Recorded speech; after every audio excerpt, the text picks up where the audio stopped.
మన భారతదేశం రహస్యాలతో నిండి ఉంది. ప్రతి కొండ, ప్రతి నది, ప్రతి పునీత స్థలం వెనుక ఒక గొప్ప గాథ ఉంది. అలాంటి గొప్ప రహస్యాలలో ఒకటి గంగాద్వార్. నాసిక్ సమీపంలోని బ్రహ్మగిరి పర్వతాలలో ఈ స్థలం ఉంటుంది. ఇది సరళంగా కనిపించినా దీని వెనుక ఉన్న కథ ఆధ్యాత్మికతను, మానవ నమ్మకాన్ని మించిపోయేలా ఉంటుంది. ఈరోజు మన దైవ రహస్యం ఛానల్లో గంగాద్వార్ యొక్క మూల రహస్యం, అక్కడ ఉద్భవించడానికి గల కారణం మనం తెలుసుకోబోతున్నాం. ఈ వీడియోని చివరి వరకు స్కిప్ చేయకుండా చూడండి. చివరిలో ఇప్పటి గంగాద్వార్ యొక్క చిత్రాలను, అప్పటి గౌతమ మహర్షి స్వయంగా పూజించిన శివలింగాలను మీకు చూపించబోతున్నాం. ఇంకా లేట్ చేయకుండా కథలోకి వెళ్దాం. బహుశా చాలామందికి ఇది తెలియకపోవచ్చు. మనకు గంగా అంటే ఉత్తర భారతదేశంలోని పవిత్ర నదిగా తెలుసు. కానీ దక్షిణ భారతదేశంలో కూడా ఒక గంగ ఉంది. అదే గోదావరి. ఆ గోదావరి నదికి జన్మనిచ్చిన ప్రదేశమే గంగాద్వార్.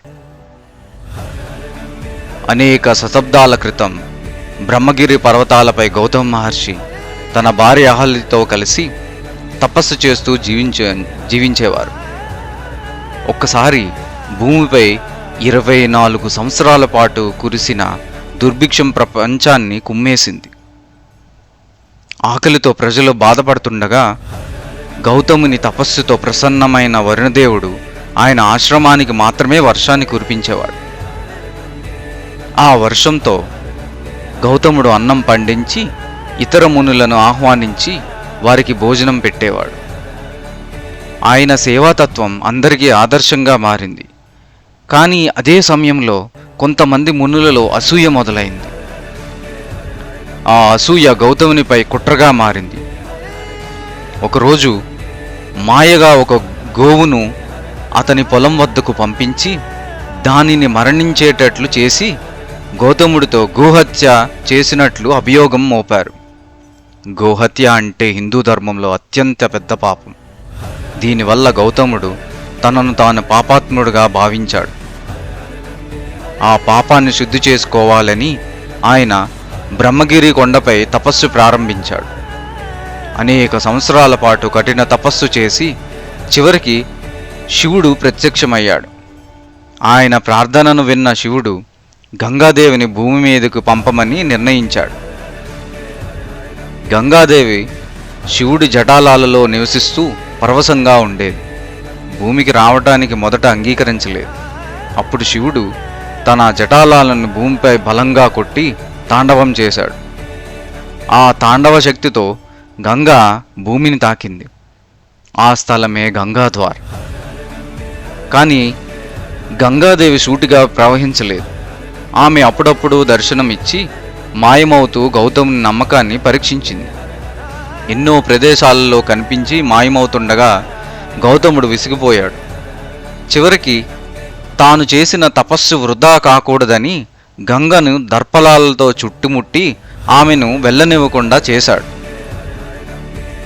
ఆ భక్తికి ప్రసన్నమైన గంగాదేవి చివరికి గౌతమునికి క్షమాపణ ఇచ్చి శాశ్వతంగా అక్కడ ప్రవహించేందుకు అంగీకరించింది.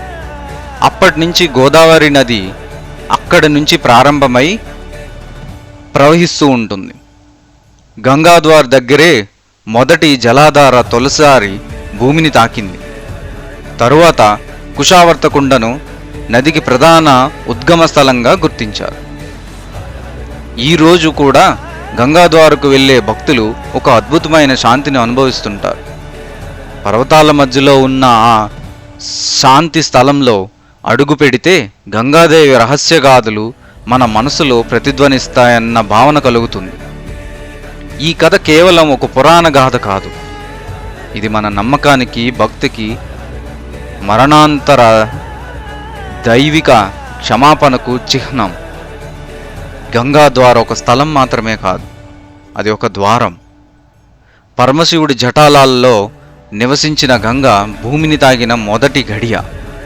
మన జీవితాల్లో పవిత్రతకు ఆహ్వానం పలికే స్థలం. ఇలాంటి మరిన్ని దేవతల పుణ్యక్షేత్రాల రహస్యాల గాథల కోసం దైవ రహస్యం ఛానల్ను సబ్స్క్రైబ్ చేయండి. మనం కలిసి ఇంకెన్నో రహస్యాలను అన్వేషిద్దాం. అందరికీ శుభమస్తు. ఓం నమః శివాయ.